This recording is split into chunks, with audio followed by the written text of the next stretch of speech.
नमस्कार बच्चों। आज हम आपके लिए पंचतंत्र की एक रोचक कहानी लेकर आए हैं जो हमें जीवन के महत्वपूर्ण सबक सिखाती है। यह कहानी भारत की समयहीन कथाओं से ली गई है जो हमें लालच के नुकसान और सद्गुणों के महत्व के बारे में बताती है। आइए इस रोमांचक यात्रा की शुरुआत करें। भिखारी का हत्यारा व्यापारी। एक समय की बात है, बसंती नगर नामक गांव में एक व्यापारी रहता था जिसका नाम मणिधर था। मणिधर सिर्फ धनवान ही नहीं बल्कि एक अच्छे हृदय का व्यक्ति था। उसने अपना खजाना खोल रखा था। कोई भी दुखी व्यक्ति उसके पास से खाली हाथ नहीं लौटता था। वो सबकी मदद किया करता था। कुछ समय बाद भाग्य ने करवट बदला और मणिधर निर्धन हो गया। व्यापार डूब गया। वो पाई पाई का मोहताज हो गया।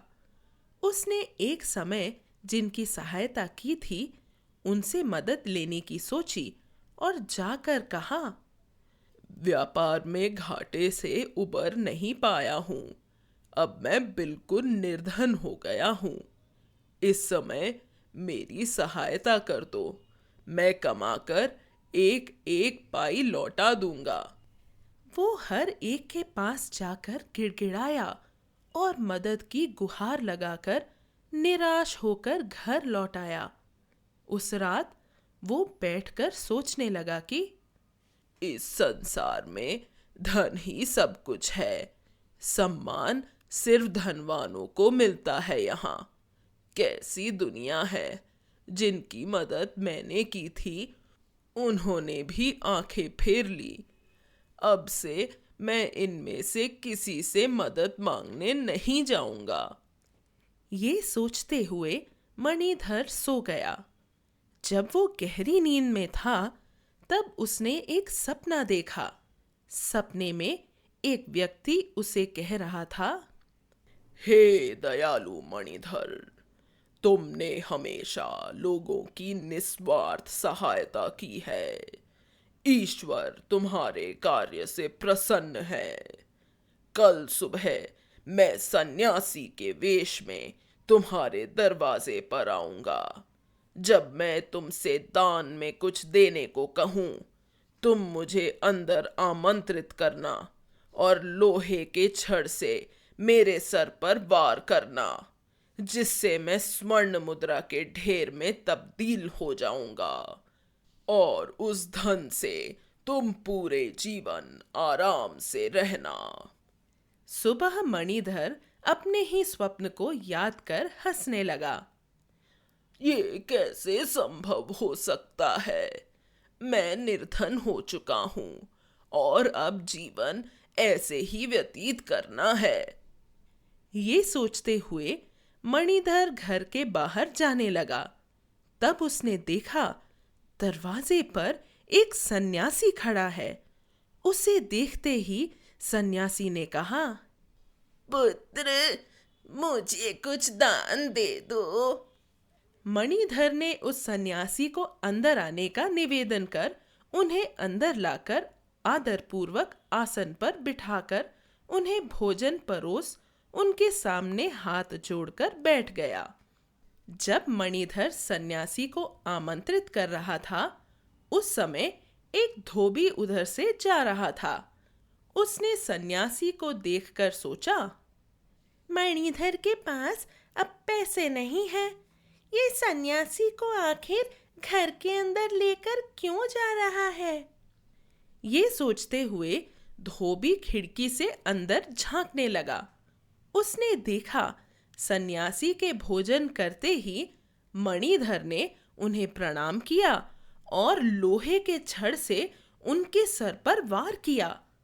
धोबी आश्चर्यचकित रह गया ये देखकर कि सन्यासी की जगह वहां स्वर्ण मुद्राओं का ढेर लगा हुआ था। उसे देखकर मणिधर ने कहा, तुम्हें भी जितनी मुद्रा चाहिए ले सकते हो मित्र, ले जाओ। धोबी ने अपने कपड़ों की गठरी भर ली, पर उसके मन में लालच समा गया। अब वो मणिधर की तरह धनवान होने की जुगत सोचने लगा। एक रोज जब धोबी नदी में कपड़े धो रहा था, उसने देखा नदी के पास वाले मंदिर में कुछ साधु आए हैं। उन्हें देखते ही धोबी ने सोचा, मणिधर ने एक सन्यासी को भोजन कराया और इतना धनवान हो गया। यदि मैं इन सबको भोजन करने के बाद लोहे के छड़ से इन पर वार करूं, तो ये सब भी स्वर्ण मुद्राओं में बदल जाएंगे। तब मेरे पास राजा से भी ज्यादा धन होगा। ये सोचते ही वो खुश हो गया और जाकर साधुओं को प्रणाम कर उठा। प्रणाम योगी राज, मेरा घर पास में ही है। मैंने अनुष्ठान करवाने का संकल्प लिया है और आप सबको भोजन करवाने से ज्यादा कोई पुण्य अनुष्ठान नहीं हो सकता। कृपया कल सुबह आप सब मेरे घर पधारें और भोजन स्वीकार करें। आप सबको सुबह मैं खुद लेने आऊंगा। उसकी बात सुन एक सन्यासी ने कहा, हम सबको बुलाने पर तुम्हारा बहुत धन खर्च होगा पुत्र। तुम मंदिर में कुछ चढ़ा दो, अनुष्ठान भी पूर्ण होगा और खर्चे भी कम होंगे। धोबी ने कहा, आप धन की चिंता ना करें। मैंने कुछ स्वर्ण मुद्राएं इसी अनुष्ठान के लिए बचा कर रखी हैं। स्वर्ण मुद्रा सुनकर वो सब तैयार हो गए। अगले दिन सुबह सुबह धोबी सबसे अधिक धनवान होने की खुशी में जल्दी ही उठ गया।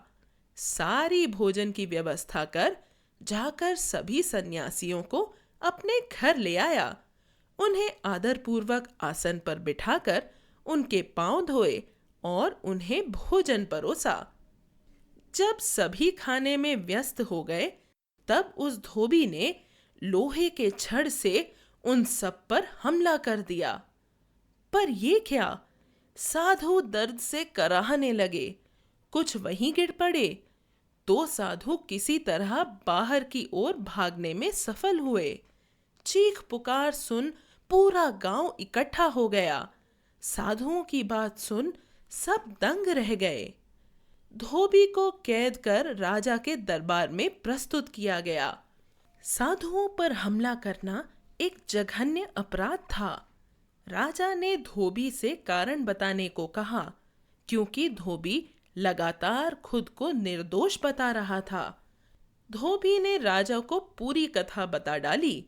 मणिधर के दयालु होने से लेकर उसके निर्धन होने और वापस धनवान होने की भी। राजा ने दरबार में मणिधर को बुलवाया।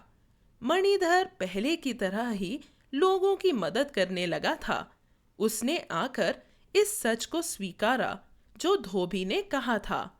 साथ ही महाराज को अपने स्वप्न की पूरी घटना भी बताई, जिसे सुनकर राजा ने मणिधर को घर जाने और इसी तरह से सामाजिक कार्य करने के लिए धन्यवाद देते हुए ढेर सारा धन भी दिया और उसे सम्मान पूर्वक घर भिजवाया।